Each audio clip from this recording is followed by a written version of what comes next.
Hello hi, मी संध्या कुलकर्णी.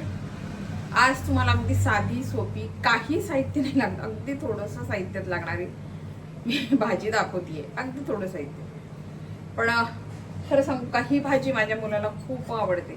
ही भाजी म्हटली की जेवण पोटभर होते आणि साहित्य काहीच नाही. कांदा लसण नाही लागत त्याला, काही साहित्य लागत नाही. ढोबळीची हिची मिरचीची भाजी सांगते मी तुम्हाला की काही साहित्य लागत नाही, फक्त हळद आणि हिंग बस. काही घालतच नाही, त्याला चालतच नाही काही. हळद आणि हिंग असते बस. पण ती भाजी एवढी छान लागते ना, खूप छान लागते. म्हणजे त्याला खूप आवडते. बघा तुमच्या मुलांना आवडते का, करून बघा एकदा ही रेसिपी. दाखवते मी आता ही की कशी करायची ही भाजी. आमच्या इथे ना हे आवाजाने खूप त्रास होतो. मला व्हिडिओ काढणं मुश्किल होते खरं म्हणजे बऱ्याच वेळेस. मग मी बंद करते, थोडा वेळ थांबते, मग परत काढते. त्याच्यामुळे माझा खूप वेळ जातो. आता मी ना याची बी काढून घेते सगळं. एकदा माझं म्हणणं असते, एकदा ते तिथून बोलले ना रस्त्यावरून की ऐकायला येते की सगळ्यांना, पण नाही, अख्खीकडे फिरते असतात. किंवा मग बऱ्याच जणांची नाईट स्लीप असते. लहान मुलं आजारी असतात, काही झोपलेले असतात. सकाळी सकाळी आंघोळ घालून मुलं झोपलेले असतात, सकाळी बरेचशी मुलं. किंवा बरेच जण नाईट शिफ्ट करून आलेले असतात. पण त्या लोकांना सांगून कळतच नाही, खूप आवाज करतात. आता परत इकडनं येतो, इथून गेला ना आता परत इकडनं. ठीक आहे ना, पण माझं म्हणणं आहे, रस्त्यावर जरी ओरडलं तरी ऐकायला येते की सगळ्यांना. पण ते नाही ऐकणार ते लोक. ते इथे येऊनच दाराशी येऊन जोरात जोरात अगदी ओरडतात. ते सगळी पूर्ण पार्किंगमध्ये फिरतील, तर सगळीकडे फिरतील. देतोय तो आता इकडनं गेला तर म्हणत गेला, ठीक आहे. आता तिकडनं येताना ऐकलं ना सगळ्यांना, बंद नाही करणार परत. हे मी ढोबळी मिरची ना छान धुवून घेतली, ती काढून घेणार आहे मी.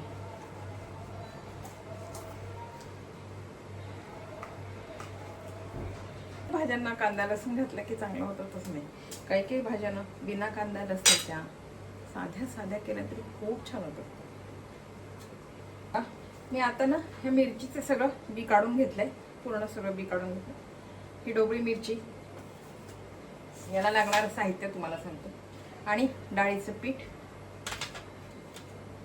हळद, जिरं मोहरी आणि हिंग आणि तेल मीठ, बस. बाकी याला काही साहित्य लागत नाही, एवढंच साहित्य लागतं. आता ही कशी करायची तुम्हाला सांगते. मोठी आहे ना, हे मोठं आहे किसायचं. जाड किसणी ना, म्हणजे जाड याच्यावर मग किसून घ्यायची ही सगळी पूर्ण.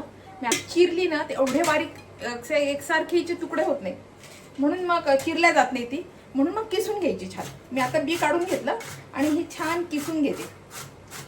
म्हणजे काय ते सारखं ते हे होते आणि बारीक होते. असे किती आपण बारीक चिरायचा प्रयत्न केला की एवढी बारीक नाही चिरल्या जाते. म्हणून हे छान मी आता ही सगळी किसून घेते. ही डब्याला द्यायला फार सोपी ही भाजी, कोरडी असते ना. आता आमच्याकडे डबे नाही आहेत, पण ही भाजी कोरडी असल्यामुळे बऱ्याच जणांना कोरड्या भाज्या आवडतात. म्हणून बरी असते आपल्या डब्याला, पटकन केली आणि दिली. एक दिवस जरी घरात ठेवली ना, फ्रीजमध्ये असली तरी ही सुकून जाते. अशी फार अशी टवटवीत राहत नाही. मग काय होते, एक तर चिरल्या पण पटकन जात नाही आणि किसल्या पण जात नाही ती पटकन, अशी हे होते. म्हणून ताजी आणल्यावर लगेच केली ना छान टवटवीत असते, छान अगदी. आणि चिरायचं जरी म्हटलं तरी बारीक चिरल्या जाते, आणि किसायचं म्हटलं तरी मग केस जाते. पण एवढं बारीक चिरायला मला खूप कंटाळा येतो. कारण म्हणजे खूप बारीक चिरण्यापेक्षा आपलं किसून घेतलं ना तर चिरल्यासारखीच होते किती, आणि छान एकसारखी होते. म्हणून मी शक्यतोवर ही भाजी किसून करते. नाही तर पातळ अशी छान अशी चिरल्या जाते ती, कारण फोडूनच आपण बी काढलं ना तिचं, मग चिरल्या जाईल. पण मी चिरत बसत नाही, मी आपली साधी सोपी किसून घेते तिला. झाला तर श्रावण महिना सुरू होईल. श्रावण महिन्यापासून चातुर्मास आमचा सुरू होतो. मग कांदा लसूण घरात तरी मी बाहेर खाल्ला जातो, कारण कोणाचा वाढदिवस असतो किंवा कुठे काही गेलं तर मग खात नाही, ह्या जेवत नाही, असं होते ना. यांना काय एवढं कांदा लसूण चालत नाही, म्हणजे असं होते. त्याच्यामुळे मग बाहेर खाते मी कांदा लसूण, पण मी घरात मात्र नाहीच करत, शक्यतोवर नाही करत मी घरात. हा, आता मला रेसिपी दाखवायला तेवढ्या पुरती करावं लागेल, पण देवाला नैवेद्य तर कांदा लसूण आपण एरवी पण दाखवत नाही. पण शक्यतोवर कांदा लसूण नाही, आपण 4 महिने खातच नाही कांदा लसूण. बिना कांदा लसणाची रेसिपी मला दाखवावं लागतील आता. पण त्या पण भाज्या खूप सुंदर आहेत. आपण बघा पुरणाचा स्वयंपाक करतो, कांदा लसूण वापरत नाही त्याला, बिना कांदा लसणाचा आपल्या पुरणाचा स्वयंपाक असतो, पण किती छान चव असते त्याला. सगळ्याच भाज्यांना आपण महालक्ष्मीला एवढ्या भाज्या एवढा स्वयंपाक करतो, बिना कांदा लसणाचा करतो. असं काही नाही की कांदा लसूण घातल्यालाच चव येते म्हणून, असं काही नसते. काही काही भाज्याच एवढ्या छान लागतात ना की त्याला गरज पण नसते कांदा लसणाची. आणि पावसाळा सुरू झाला ना की कांद्याचा वास खूप येतो. आपण साधा फोडणीला जरी घातला ना तरी सगळीकडे वास दरवतो त्या कांद्याचा. मुलाला कांदा आवडत नाही फार, यांना पण नाही आवडत. आमच्याकडे कच्चा कांदा तर कोणीच खात नाही, कोणीच खात नाही कच्चा कांदा. नाही तो उन्हाळ्यात खायला पाहिजे कच्चा कांदा, कारण गरम असतो ना, गरमीनं गरमी मारल्या जाते तर खाल्ला पाहिजे. पण ते नाही खात कोणी, कांदा बिलकुल नाही खात कोणी.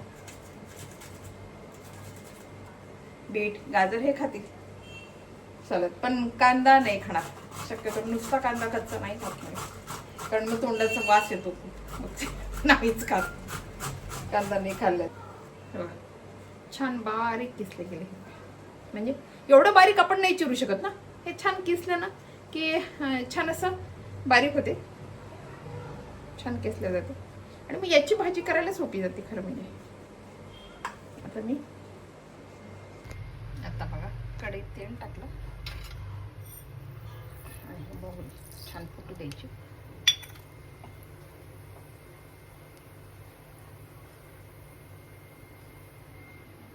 तडतडी हिंग आणि हळद घालायची. आपली ही जी भाजी आहे ना ही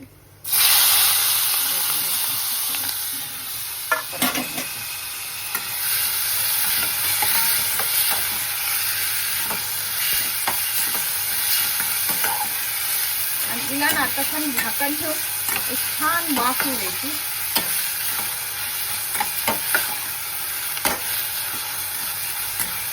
जास्त नाही करायचं आणि छान वाफ येऊ द्यायची.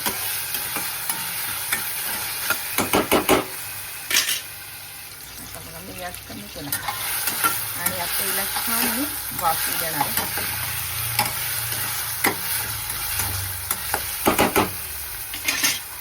हिंगाचा इतका छान वास सुटलाय ना, आणि आता छान हिला वाफू देते. झाकण काढते. याला ना तेल बापरी थोडं जास्त लागते. आणि आता हे छान छान तिचा रंग पण बदलला. डाळीचं पीठ घालायचं. हातानं मला एका हातात मोबाईल धरून मला नाही जमणार, म्हणून मी ते असं साधं आपल्या चमच्याने टाकते, नाही तर हाताने टाकलं ते चालेल.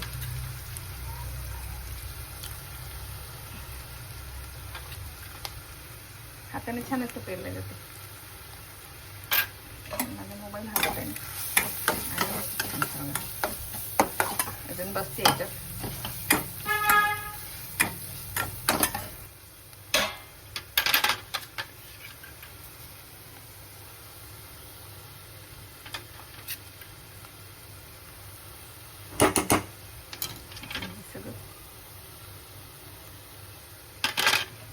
आपल्याला लगेच कळते भाजी कोरडी कोरडी वाटली ना की मग ठीक आहे, मग नाही घालायचं.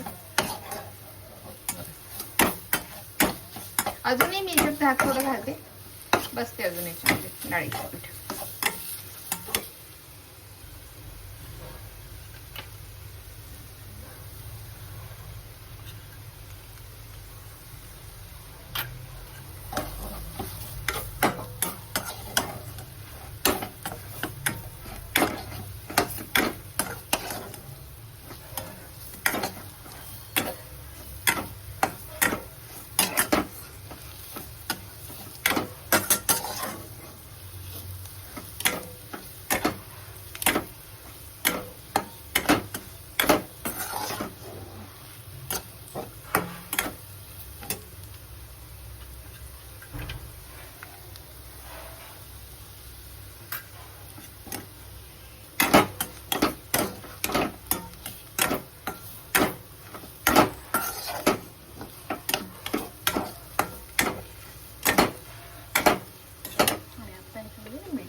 त्याच्यानं थोडी वाफ येते ते.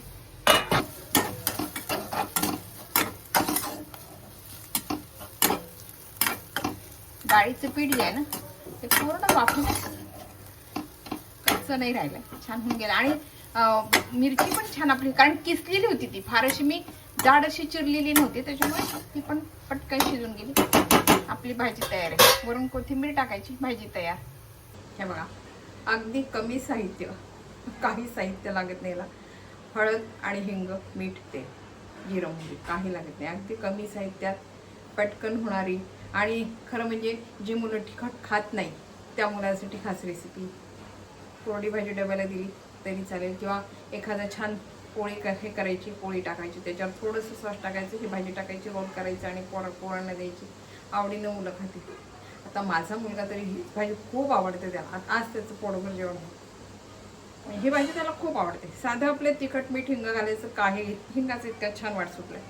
तिखट याच्यात नाही, कांदा नाही, लसूण नाही, काही मसाला नाही. साधी सोपी रेसिपी आहे आणि साधी सोपी भाजी आहे. तुम्ही ही भाजी करत असाल ना अशी, तर मला नक्कीच कमेंट करून सांगा कोण कोण ही अशी भाजी करते, सांगा बरं का मला. बघा, माझ्या चॅनलला लाईक करा, शेअर करा आणि सबस्क्राईब करा, म्हणजे असे नवीन नवीन व्हिडिओ तुम्हाला बघायला मिळतील. बाय.